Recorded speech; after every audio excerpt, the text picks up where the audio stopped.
Hello everyone, welcome back to our channel. Today I'll show you how to use Asana to automate intake requests, perfect for streamlining how your team collects and handles submissions. First, go to Asana's website and log in with your email and password. Next, on your homepage, open the project you want to automate. Click the Customize button inside that project.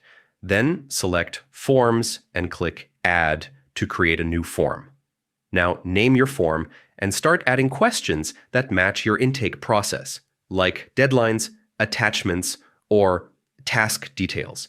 You can also include custom fields from your project, such as priority or progress indicators, to make the form even more useful. Once everything looks good, click Publish.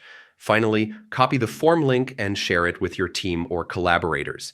And that's it! You've just built an automated intake system in Asana to keep your workflow smooth and organized. Thanks for watching. Don't forget to subscribe to our channel, and I'll see you in the next video.